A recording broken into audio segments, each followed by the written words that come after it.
¿Me confirma si ven la presentación? Sí, ahí la vemos. Listo. Dale, Juli. Listo, entonces buenas noches, mi nombre es Juliana, de mi compañera es Connie, y como ya bien lo dijeron, vamos a hablar el día de hoy de convulsiones febriles y cómo va a ser el enfoque desde la medicina de urgencia. Pásalo, Connie, por favor.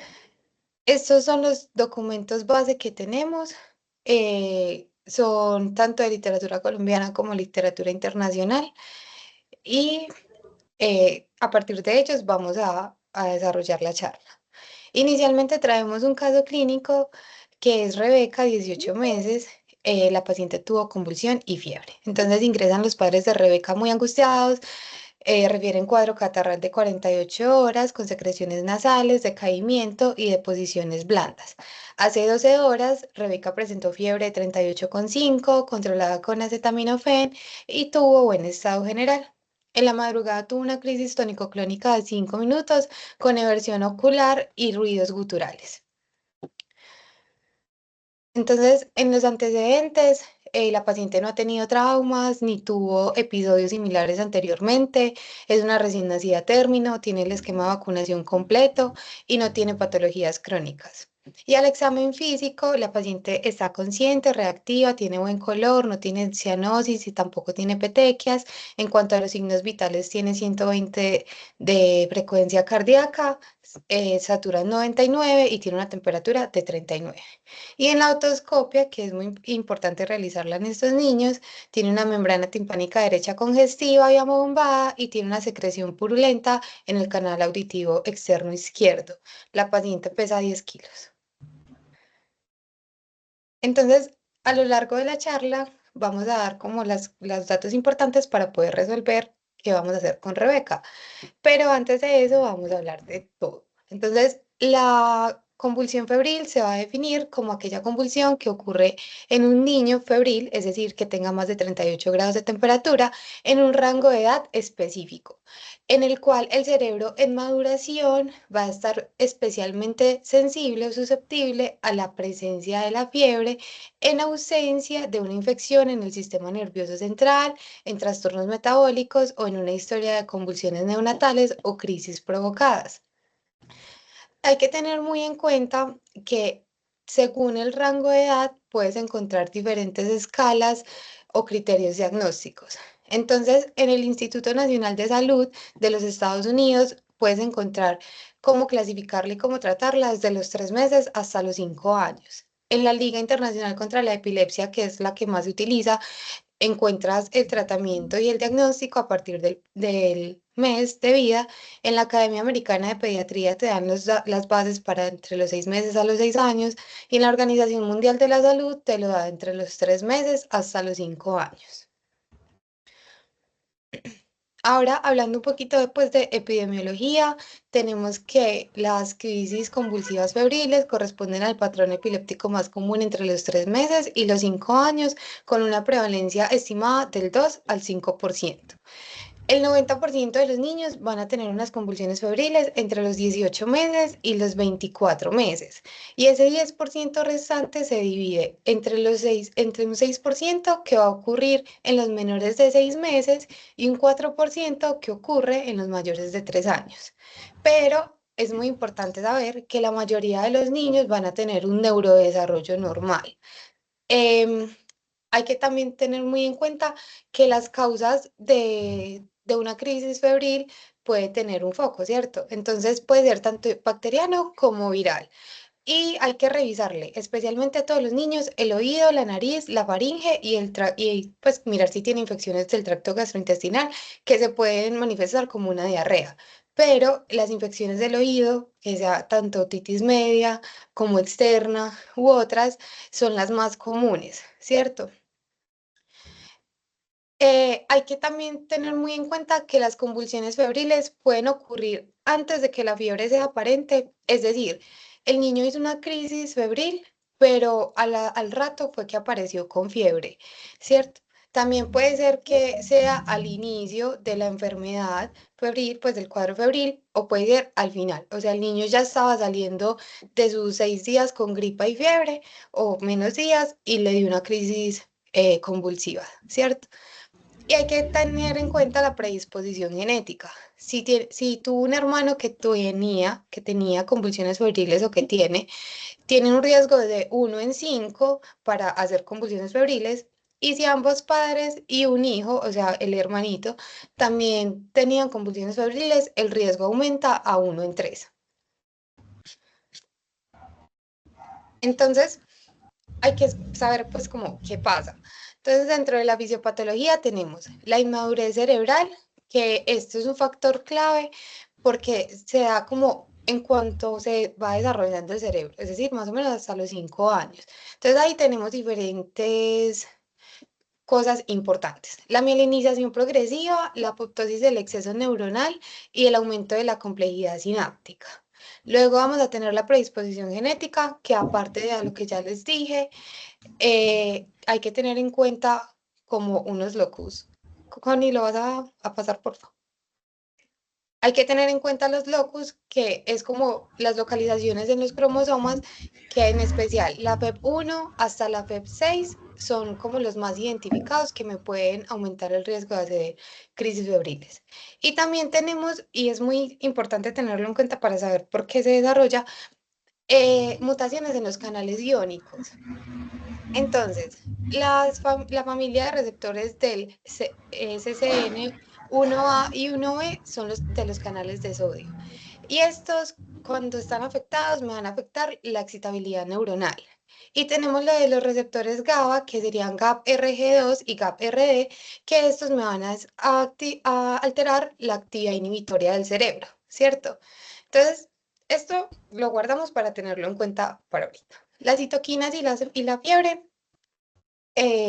como las que más se ven evidenciadas, es que hay un aumento en la interleuquina 1 beta, entre la interleuquina 6 y el factor de necrosis tumoral. Entonces, ahora sí, trayendo lo de la predisposición genética acá, hay que tener muy en cuenta que es que antes se relacionaba la fiebre con una excitabilidad neuronal, pero ahorita eso ya no es como lo que más se utiliza o lo que más aplicamos, sino que la fiebre me va a causar una hiperventilación y esto me va a causar una alcalosis respiratoria y me aumenta la excitabilidad neuronal. Entonces, por ende, se van a aumentar la actividad de los canales de sodio, que van a estar defectuosos, y va a favorecer la descarga sincronizada de las neuronas, provocándome así la convulsión. Entonces, ¿cómo podemos clasificar las convulsiones o las crisis febriles? Las vamos a clasificar en simples y en complejas, teniendo en cuenta que las simples van a ser entre el 60 y el 70% de los casos. Me van a durar menos de 15 minutos, no van a tener una recurrencia en 24 horas. Son unas crisis generalizadas, tónico-clónicas incluso pueden ser atónicas. Y después del episodio, el niño va a estar completamente normal. Puede estar un poco cansado, sí, pero va a estar normal, pues va a seguir haciendo sus actividades diarias.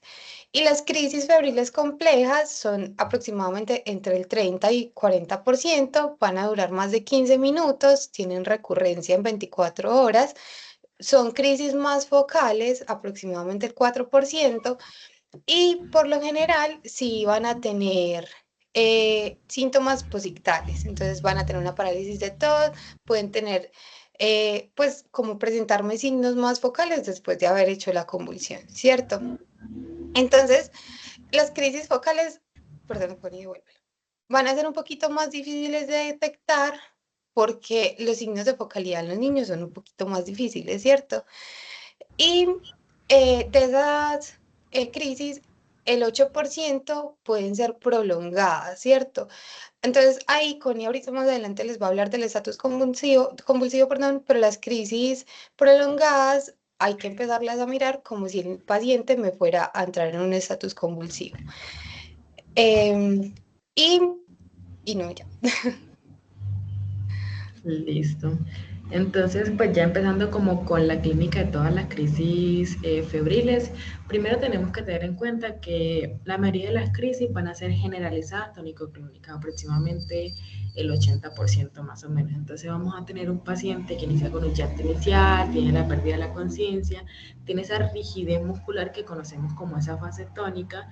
Los niños pueden entrar en una apnea transitoria, además de vómitos, incluso pueden relajar esfínteres. ¿Cierto? Luego de esa fase tónica ya vienen pues las sacudidas rítmicas, que es la fase clónica. Para terminar pues ya con ese periodo posictal donde el niño pues puede estar letárgico, con sueño, va a estar cansado, ¿cierto? Por todo ese consumo del metabolismo energético del cerebro. Hay casos que no son tan comunes que los podemos presentar como unas formas atónicas o hipotónicas. Aproximadamente se dan el 3% de los niños y estos digamos que van a simular un síncope. Digamos que de aquí la importancia de que cuando nos llega, por ejemplo, urgencia, un niño con un síncope en estudio, hay que preguntarle a la acudiente, a la mamá, al papá. El niño ha tenido fiebre, el niño ha tenido alguna infección del oído, de la garganta, porque probablemente incluso ni siquiera sea un síncope lo que tuvo un niño, sino una convulsión, pero en este caso sería una convulsión atónica. Entonces, con base a esto, tenemos, y con lo que nos dijo Juli, básicamente la duración media de las convulsiones febriles es de 3 a 4 minutos, ¿cierto? Pero digamos que la Liga Internacional contra la Epilepsia en 2015 nos dio una definición muy importante que digamos que hay que traer a colación en esta charla y es el estatus epiléptico.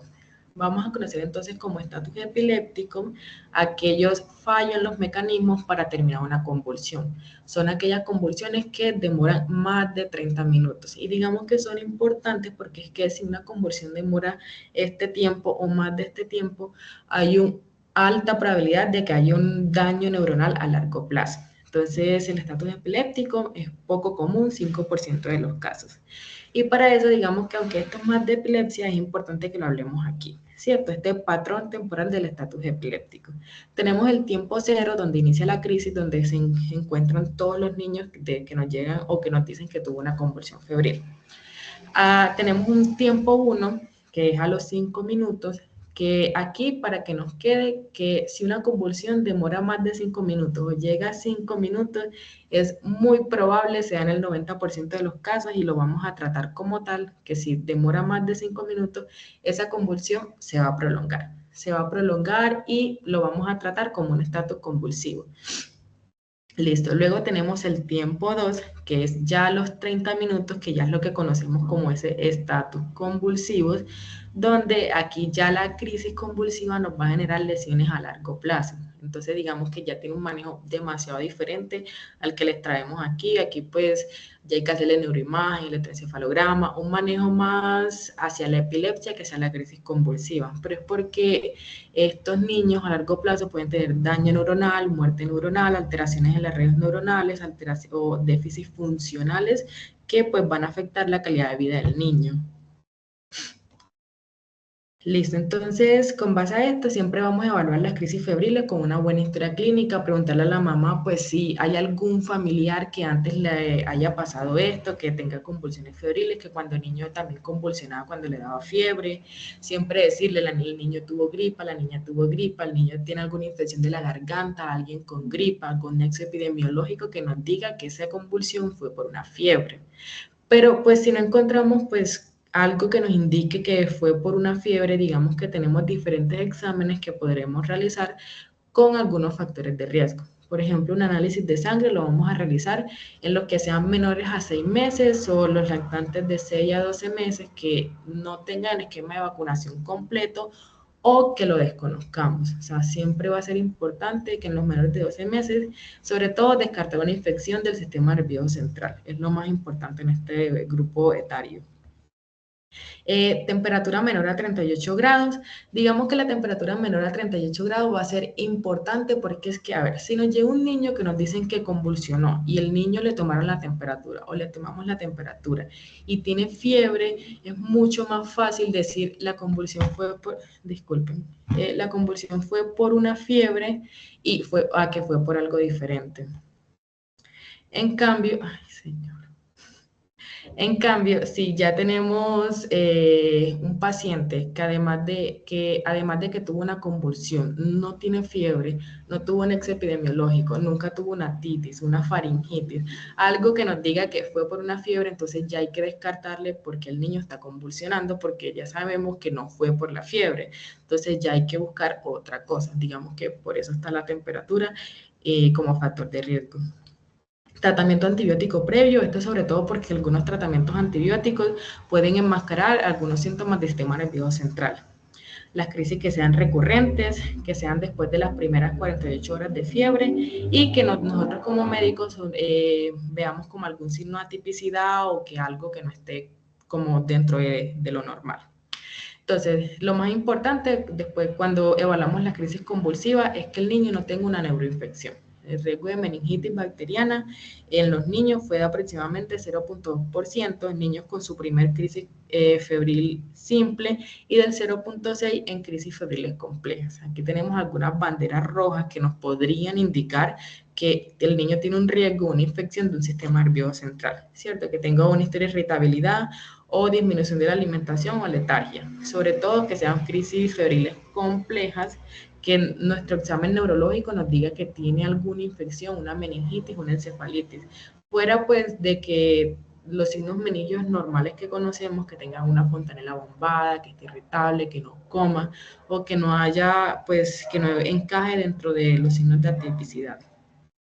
Que tenga un tratamiento previo antibiótico, lo que les había dicho, la inmunización, siempre preguntar por vacunas, sobre todo hemófilos influenza y neumococo, y los niños menores de 2 años, y esto es lo que les había dicho, porque algunos síntomas de irritación meningia en estos niños no son evidentes, entonces siempre hay que buscar otros signos focales. Entonces, la punción lumbar también va a ser casos muy específicos, lo mismo, signos meningios o signos que nos sugiera alguna meningitis. Que sea ya 12 meses, que presente una crisis con fiebre y que además de eso no conozcamos su esquema de vacunación o esté incompleto el esquema de vacunación. Y niños pues que hayan sido tratados previamente con antibióticos, por lo que les había dicho del enmascaramiento de los síntomas. El electroencefalograma, digamos que si nosotros en el examen físico vemos un niño bien, está rosadito, está normal, o sea, no lo vemos como que letárgico o algo que justifique la realización de un electroencefalograma, no lo vamos a realizar de rutina porque nos va a confundir más de lo que nos va a ayudar. Entonces, digamos que un electroencefalograma en condiciones normales en estos casos no está indicado. La neuroimagen tampoco se realiza de rutina, sobre todo después de una primera crisis febril, solo en casos muy concretos que digamos que hay una sospecha de un daño estructural o que hay signos neurológicos focales, que hay alteración de la conciencia o algunos signos de hipertensión intracraneal. Listo, entonces aquí tenemos todos los diagnósticos diferenciales de las crisis febriles. Tenemos el temblor febril, el delirio febril, el síncope febril, las crisis parainfecciosas, las infecciones del sistema nervioso central son muy importantes, y el síndrome de Farge, que es un síndrome de epilepsia relacionada con infecciones febriles. Digamos que esto es un poquito más complicado de abordar, incluye ya muchos otros exámenes para diagnosticarlo, por lo que no lo vamos como a tratar en concreto aquí.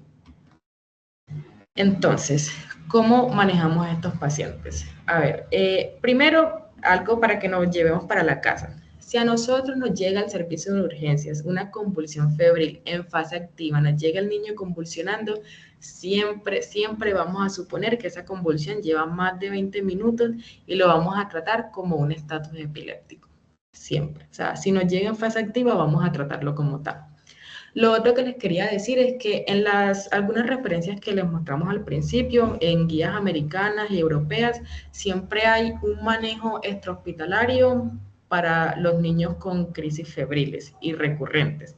En Colombia, en el Ministerio de Salud, simplemente nos dicen que los pacientes que tengan recurrencia, o sea, 3 o más en 6 meses o 4 o más en un año, o crisis que sean de larga duración, o sea, mayor a 15 minutos, no vamos a recetarles medicamentos extrahospitalarios. Lo que vamos a hacer con estos pacientes es una remisión a neurología pediátrica o pediatría, lo que tengamos a nuestro alcance. Y ya intrahospitalariamente lo que vamos a hacer es, tenemos como dos opciones. Si ya tenemos el acceso venoso, pues tenemos el diazepam intravenoso, 0,3 miligramos kilo, y ya tenemos, cuando no tenemos el acceso venoso, pues todavía con el niño. Tenemos midazolam transmucosa oral, 0,5 miligramos por kilo, midazolam transmucosa nasal, 0,2 miligramos kilo, y midazolam intramuscular, 0,2 miligramos kilo. Entonces, esos son como las dosis, pero aquí es básicamente lo que vamos a hacer, ¿cierto? Este cuadrito es súper importante. Entonces, nos llegó una convulsión febril, primero tenemos que ver, si nos llegó en fase activa, lo vamos a tratar como ese estatus epiléptico que les dije. Siempre vamos a hacer el triángulo de aproximación pediátrica, vamos a ver que eso es súper básico en pediatría y lo vamos a hacer siempre. El respiratorio, el aspecto y la evaluación. Luego vamos a ver ese manejo inicial del paciente, vamos a hacer el ABCD completo. Se necesita vía aérea, pulso oxímetro, perfusión cutánea, siempre vamos a canalizar la vía aérea justamente para los medicamentos intravenosos y muy importante tomar la temperatura. Entonces, si ya tenemos la vía venosa canalizada, pues ya las opciones que les dije de medicamentos. Por el contrario, si ya no nos llega la convulsión febril en fase activa, ya tenemos más tiempo para hacer una historia clínica completa, preguntarle a la mamá, sobre todo para catalogar si es una convulsión febril simple o compleja, ¿cierto? Y pues siempre se suele dar de alta domiciliaria. Recordemos que los laboratorios o los exámenes complementarios no se realizan de rutina, excepto en los casos específicos que les dije, sobre todo en estatus epilépticos, que sean menores de 12 meses, que no conozcamos su estado de inmunización. Y para el tratamiento, digamos que las guías nos dicen que los antipiréticos o los antitérmicos no van a mejorar o no van a prevenir en un futuro una convulsión febril. Pero lo que nos dicen es que los antitérmicos o los antipiréticos, como el acetaminofén, sí nos ayudan a que los niños pues mejoren o se sientan mejor, los síntomas mejoran, entonces pues tampoco se los vamos a negar. Entonces, esto es como un cuadrito por tiempo de lo que tenemos que hacer cuando nos llega una convulsión en fase activa. Entonces, luego de toda la estabilización inicial, vemos la glucemia, después de que la hacemos como oxigenoterapia, vemos la duración de la crisis. Si es mayor a 2 minutos o mayor de 5 minutos, ¿cierto? Y luego, pues ya nos dice que si esa crisis dura más de 30 minutos, ya tenemos que pensar en medicamentos como midazolam o quetiapina y ya ver si tenemos que hacer una secuencia de intubación rápida en ese paciente porque pueda que no permanezca la vía aérea permeable en el tiempo. Listo. Con respecto a la profilaxis con antiepilépticos, a ver, primero es decirle a los papás que las crisis febriles son benignas, son edad dependientes, es muy común, ya vimos como en la fisiopatología que hay una inmadurez en el sistema nervioso central. Entonces, digamos que los antiepilépticos no va a prevenir el desarrollo de epilepsia en un futuro, ni entonces, por lo que no están recomendados porque digamos que los riesgos siempre van a superar los beneficios. Entonces, profilaxis con antiepilépticos, no. Aquí entonces tenemos los factores de riesgo para la recurrencia después de la primera crisis febril. Entonces, que sea de inicio temprano, sea menor a 12 meses, que dijo Juli, de los antecedentes familiares, las enfermedades febriles que sean recurrentes, que la temperatura de rangos bajos al momento de la primera crisis febril y que la duración de la fiebre menor a 1 hora antes de la crisis. Y aquí tenemos que son muy importantes los factores de riesgo para el desarrollo de la epilepsia en los niños. Lo mismo, la edad de la primera convulsión febril, sobre todo en los más pequeñitos, menor a 12 meses, o ya los más grandecitos, mayor a 36 meses. La historia familiar es súper importante, por eso es súper importante siempre preguntar eso en la historia clínica. Lo de la duración de la fiebre, siempre es importante lo del ACAR, por eso siempre los antecedentes prenatales, postnatales, súper importante. La historia de al menos una convulsión febril compleja es un factor de riesgo para el desarrollo de epilepsia. El estado epiléptico febril, las múltiples crisis en 24 horas, las crisis focales, de que tenga anormalidades neurológicas como retraso del neurodesarrollo o la parálisis cerebral infantil, y las descargas focales epileptogénicas, que para no ondear mucho en eso, básicamente pues son actividades eléctricas anormales del cerebro pues que se van a ver en el electroencefalograma y son un factor de riesgo clave para el desarrollo de la epilepsia, ¿cierto? Pero es algo que es estudiado y que hay que estudiarlo al niño. Entonces, aquí tenemos básicamente cuadro resumen que nos da la BMJ sobre el manejo de las convulsiones febriles. ¿Cierto? Es súper bueno, sobre todo para mostrárselo a los papás. Primero aquí nos inician con la definición de la fiebre, los tipos de convulsiones febriles, vean que siempre es simple, compleja, y ya el estatus epiléptico mayor a 30 minutos. Entonces, siempre ver como las banderas rojas que nos indiquen una infección del sistema nervioso central, todo lo que yo les dije, que el sistema de inmunización incompleto, o pues que los periodos que demoren, síntomas postitales que duran más de una hora. Listo. Y acá, esta parte es muy importante sobre la educación y la información a los padres. Siempre, pues aquí lo que nos dicen es que durante la convulsión, decirle a los padres que protejan al niño, que no retengan al niño, que no le estén como abrazando, y pues siempre que no le pongamos nada en la boca, que el algodoncito, que no sé qué, que la lengua, no.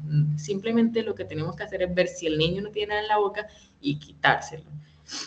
Luego, si la convulsión termina dentro de los 5 minutos, siempre revisar que el niño esté respirando bien. Es normal que el niño se esté cansado, esté letárgico, el niño acaba de tener una convulsión, toda la energía del cerebro acaba de ser gastada.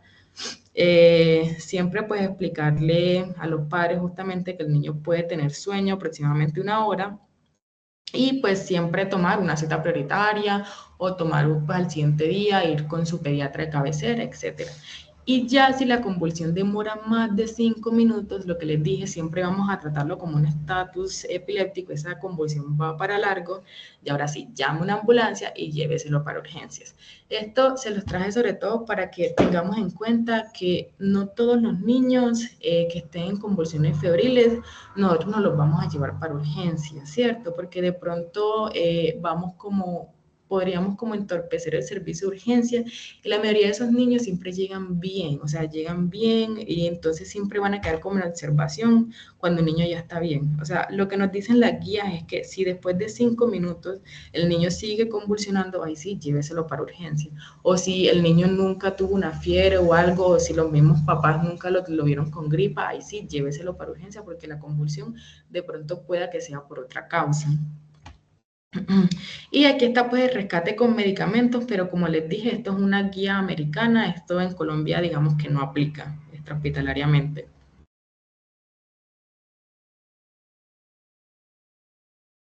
Listo. Entonces, pues volviendo a Rebeca, eh, la llevaron a urgencias y pues puesto que la menor ya estaba recuperada cuando llegó al hospital, se le realizó una exploración física exhaustiva para evaluar su estado hemodinámico.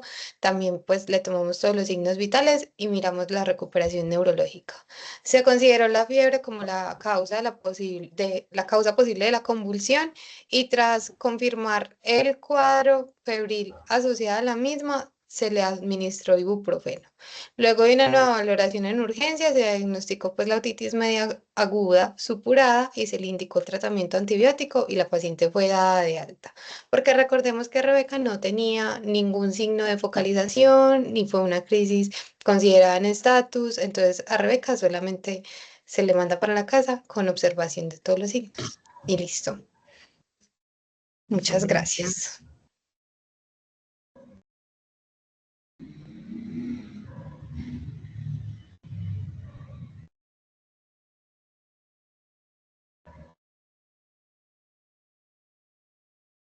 Chicas, muchísimas gracias. La charla realmente estuvo bastante completa.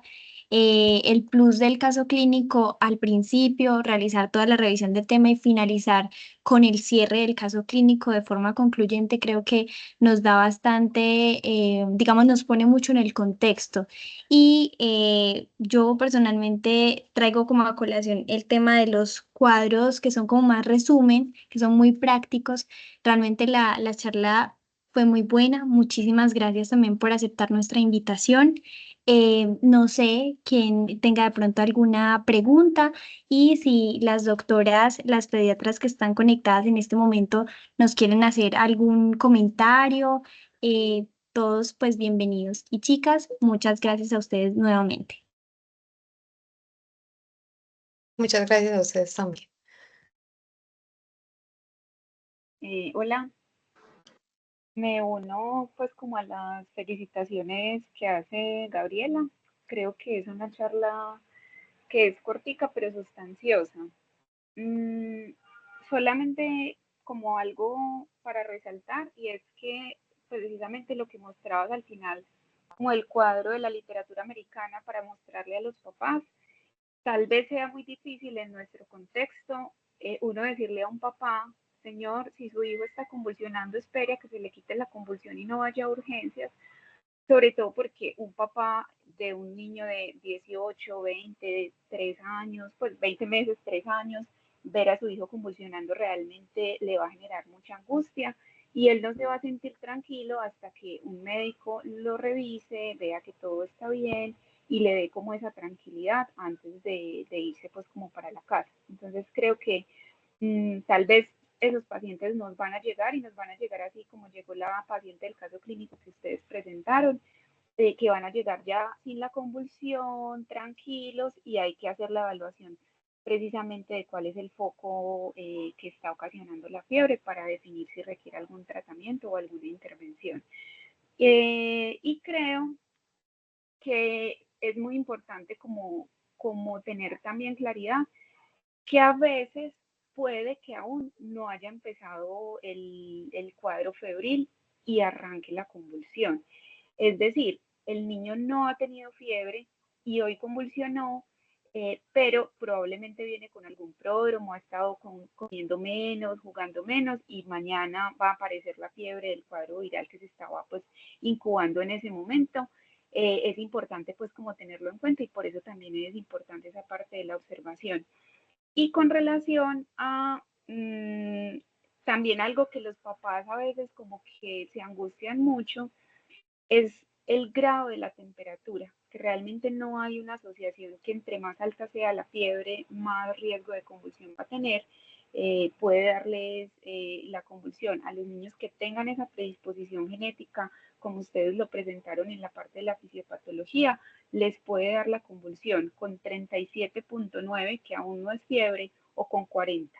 Entonces no hay pues como una correlación en los grados de temperatura con el desencadenamiento de la crisis convulsiva. Pues quería como decir eso, pero realmente las felicito, creo que es una muy, muy, muy buena presentación y muy concisa para un tema que puede ser más complejo de lo que parece. Muchas gracias. Muchas Gracias. gracias. Bueno, Juliana y Connie, muchas gracias por la presentación. Como dijo la doctora Yomar, es clara, es concisa, creo que nos trae las cosas grandes e importantes que como médicos generales debemos saber sobre este tema y aclarar como unas cositas. Uno, recuerden que normalmente la otitis media aguda, si bien es la principal causa bacteriana de convulsión febril, el 80-85% de los niños que tienen convulsiones febriles van a tener infecciones virales. Y eso es muy importante porque nosotros le tenemos mucho miedo a la fiebre en los niños. Y siempre que nos llega un niño con fiebre pensamos en la bacteria o pensamos en el cuadro más complejo. Y si bien es cierto que en estos niños debemos prestar mucha atención a esos signos de alerta que nos deban hacer pensar en una infección bacteriana como por ejemplo las que son a nivel de sistema nervioso central, pues nunca olvidar que la mayoría van a tener cuadros virales. ¿Por qué? Porque muchas veces cuando nos olvidamos de eso empezamos a hacer un montón de estudios que realmente no son necesarios. Entonces creo que esa es una de las cosas más importantes. Segundo, si yo sé que la principal causa de infección de convulsión febril de causa bacteriana es la otitis media aguda, debo ser muy bueno diagnosticando otitis medias agudas, porque acuérdense en que el solo hecho de tener fiebre me puede generar enrojecimiento de la membrana timpánica. Y cuando uno se pone a mirar estudios que se hacen sobre el diagnóstico de otitis, uno encuentra que muchas de las otitis que diagnosticamos en los niños realmente no son otitis, ¿cierto? Son o infecciones virales o son factores como un niño con fiebre que me genera signos inflamatorios en esa membrana timpánica sin que realmente haya una otitis media aguda.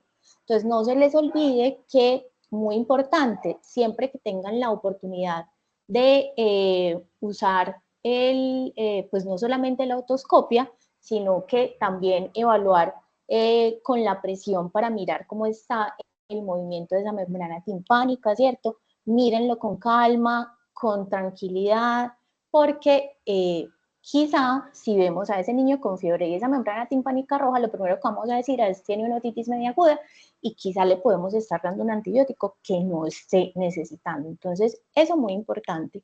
Y por lo general, las otitis medias externas es raro que den fiebre, ¿cierto?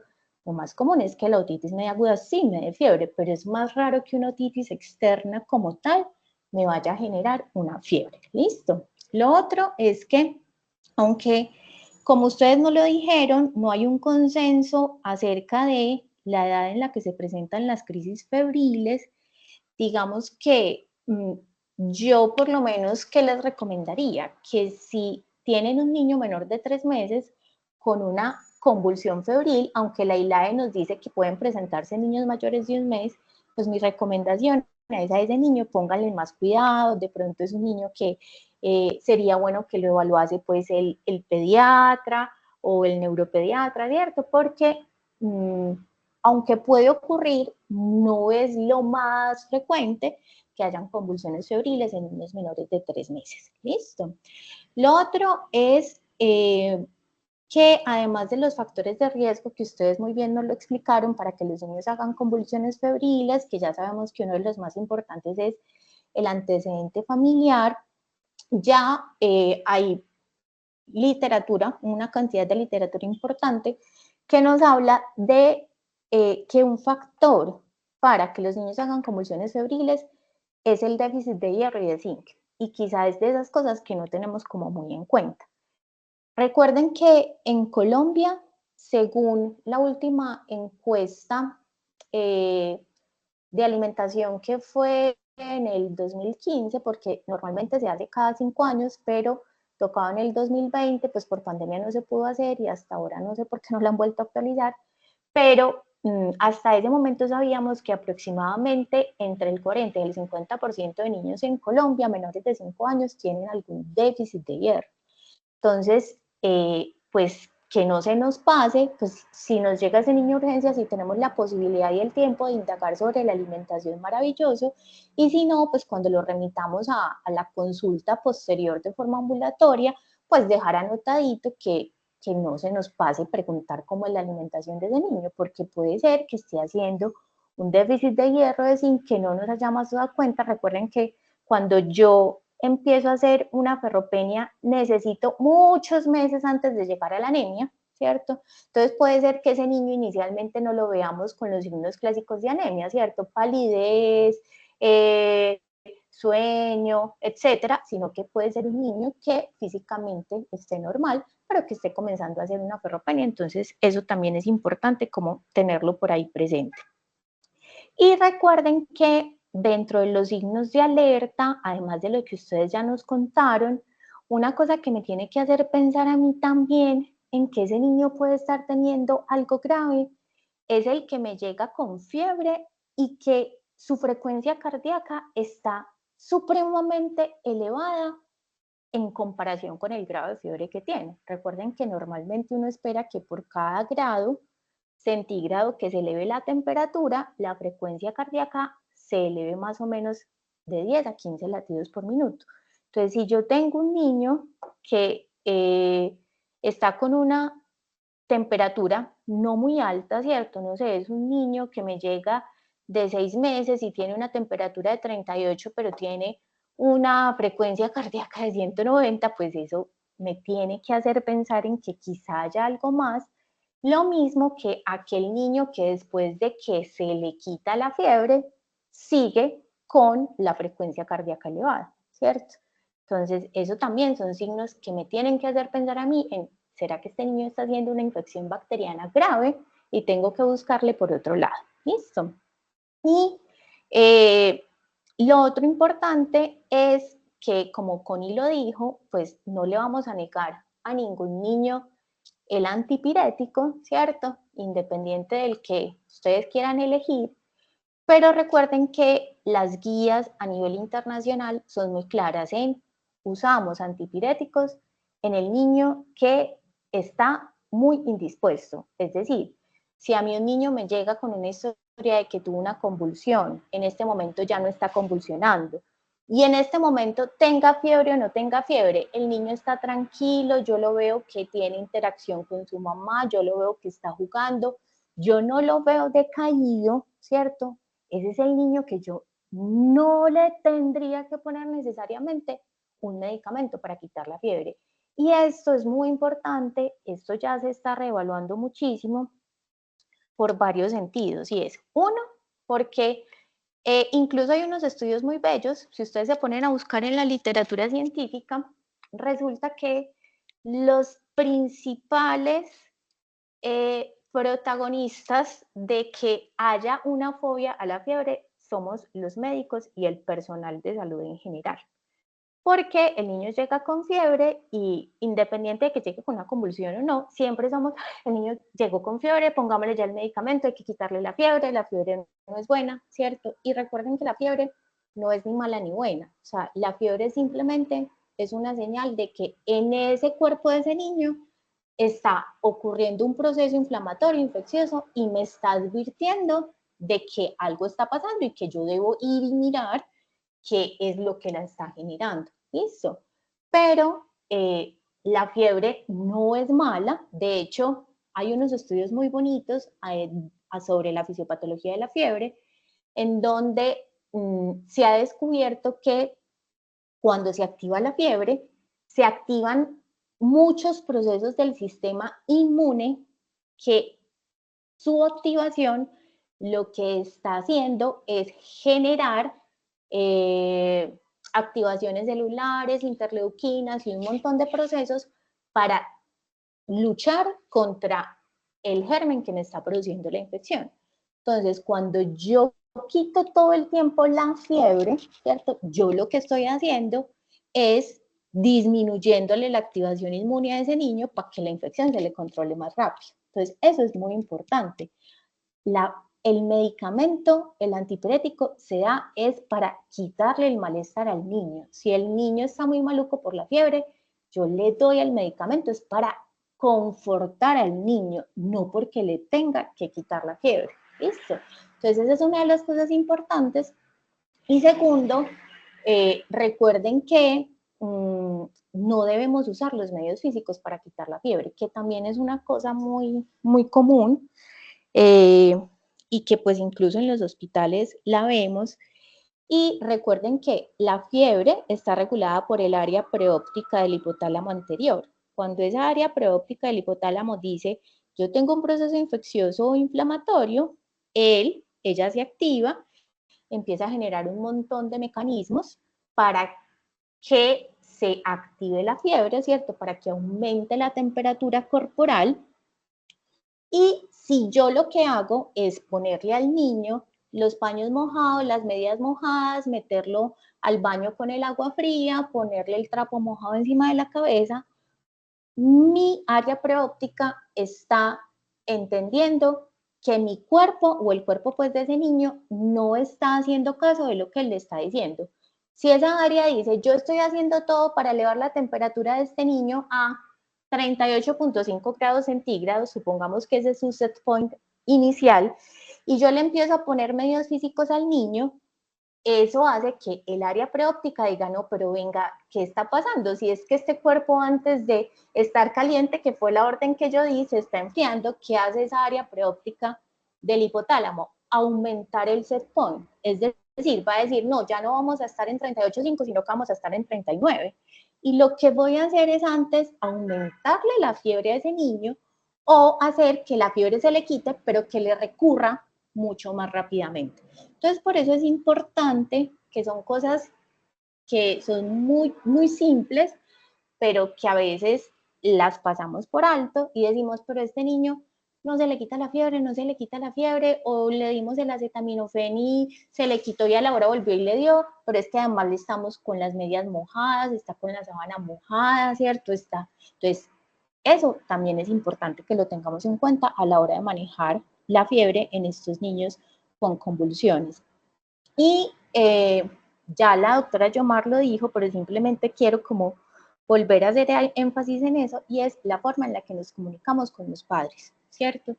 Porque, pues, ciertamente las convulsiones van a angustiar a cualquier familia, si es la primera vez con mucha más razón, y del médico que lo reciba por primera vez va a depender la tranquilidad de esos papás. ¿Listo? Entonces, no se trata de decirle, no, tranquila señora, no se preocupe, que eso es una convulsión febril buena y al niño no le va a pasar nada. Quizás si yo se lo diga de esa forma, la mamá no se tranquiliza. Entonces, yo sé que a veces es complejo, pero hay que sacar el tiempo y hay que tener unas formas muy amables, pacientes y cariñosas con las familias para que realmente puedan entender lo que le pasa a sus hijos y que en caso tal de que vuelva a pasar, ¿cierto? Tengan unas herramientas para que no se alerten tanto, para que no vayan inmediatamente a urgencias. Entonces, la comunicación en convulsiones febriles con la familia creo que es de las cosas más importantes a tener en cuenta. ¿Listo? Muchas gracias, Connie y Juliana, por esta presentación tan chévere. Muchas Gracias a usted, gracias a profe, por la usted. retroalimentación. Hola, yo tengo una preguntita. Sí. Bueno, por ejemplo, si me llegó ya, como en el caso, ¿cierto? La niña que en la casa convulsionó, tuvo una convulsión en ese momento simple, pero en el momento en que yo la estoy revisando, yo presencio que tiene una convulsión, ¿cierto? Ya ahí me cambiaría como el esquema o la clasificación, ¿cierto? Pero yo en ese momento que estoy observando a la niña que está convulsionando, espero que pasen 5 minutos para darle el midazolam o le doy de una vez el manejo. Meli, entonces se lo puedes dar de una vez, ¿cierto? Es decir, si la niña empieza a convulsionar en ese momento, tú no tienes que esperar, tú puedes darle el midazolam de una vez. Lo mismo pues que si llega el niño, llegó convulsionando, o sea, inmediatamente tú aplicas el medicamento lo más pronto que puedas. No hay ningún inconveniente, pues no tienes que esperar como el tiempo, ¿no?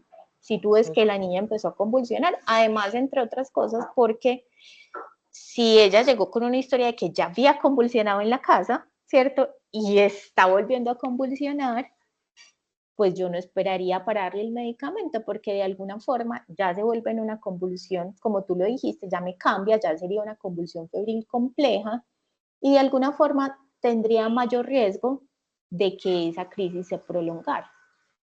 Ok, Doc, y otra cosita respecto a la clasificación de la convulsión plus. Ya no se utiliza, ya eso, no sé. Pues ve, Meli, realmente digamos que la clasificación de la convulsión febril plus, pues siempre ha sido como, o sea, no ha sido como una clasificación, ¿cómo decirlo? Como acordada 100%, es que no encuentro cómo decirlo, pero digamos que, o sea, siempre ha sido como controversial la clasificación, ¿cierto? Digamos que en general a veces tiende a traer como un poquito más de confusión, entonces, por lo menos en la literatura, pues como de los últimos años, ya no se tiende a usar tanto ese término, pues, o es lo que he visto yo, no sé si Yomar ha visto alguna otra cosa.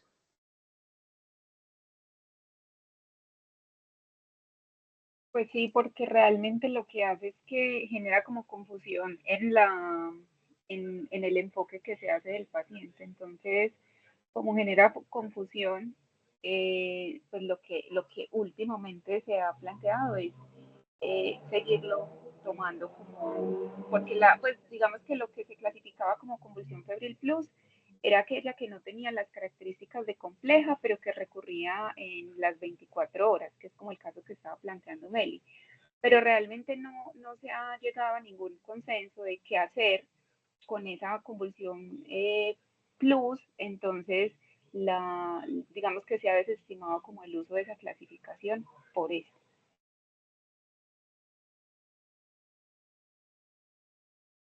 Ok, muchísimas gracias. Muchísimas gracias también a las expositoras y a todos los que estuvieron acompañándonos. Ojalá pues para las próximas charlas también nos acompañen, que van a ser muy interesantes también. Y bienvenidos todos pues a estas reuniones.